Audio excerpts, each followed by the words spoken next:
బాబు గోగిరే ఆయన మన ఆస్ట్రేలియా వెళుతూ ఆయన అంటాడు, ఆయన వ్యూలో ఆయన చెప్పాడు. ఏమంటాడంటే, ఒక ఆస్ట్రేలియా ఒక మూతపడిన చర్చిని చూసి, ఈ చర్చి అమ్మకానికి పెట్టబడింది, చర్చిస్ ఫర్ సేల్ అని చెప్పి బోర్డు పెట్టారు.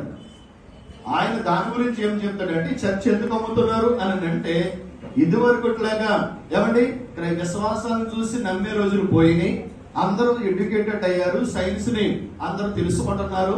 ఏమంటే అందరూ కూడా బాగా చదువుకుని వాస్తవాలు ఏంటో గ్రహిస్తున్నారు. కాబట్టి ఎవరో కన్యకు పుట్టాడని, లేకపోతే సిలువ వేయబడి మరణించి తిరిగి 3వ దినాన్ని లేచాడని, ఇలాంటి ఉద్ధృత మాటలు, ఇటువంటి పుకారు మాటలు కూడా ప్రజలు ఎవరు కూడా నమ్మే స్థితిలో లేరు. కాబట్టి ఈ చర్చిని అమ్మకానికి పెట్టారు అనేది ఆయన చెప్తున్నటువంటి మాట.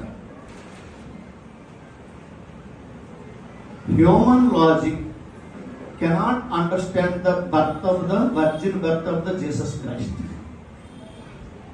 హ్యూమన్ లాజిక్ అర్థం చేసుకోదు. అది వాస్తవం కూడా అంతే. బయలాజికల్ బర్త్ అనేది మనందరికీ తెలిసిందే.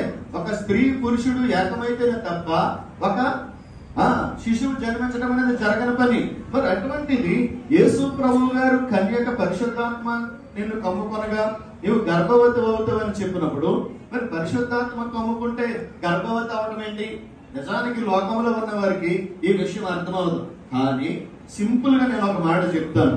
నీవు దేవుడు ఉన్నాడు అని నమ్మితే, సరే యేసు ప్రభు గారిని పక్కన పెట్టు, నీవు దేవుడు ఉన్నాడు అని నువ్వు నమ్మితే, మరి దేవునికి అసాధ్యమైనది ఏముంది? దేవునికి అసాధ్యమైనది ఏముంది?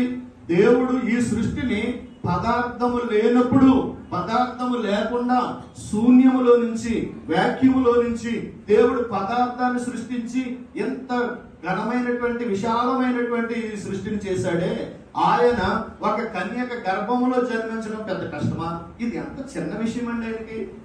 ఆయన ఒక కన్యక గర్భాన జన్మించడం అనేది అసలు విషయమే కాదు. దీన్ని ఏదో పెద్ద రాద్ధాంతం చేసేసి కన్యక బిడ్డ పుడతాడు. ఎస్ పుడతాడు. దేవుడు సర్వశక్తిమంతుడు.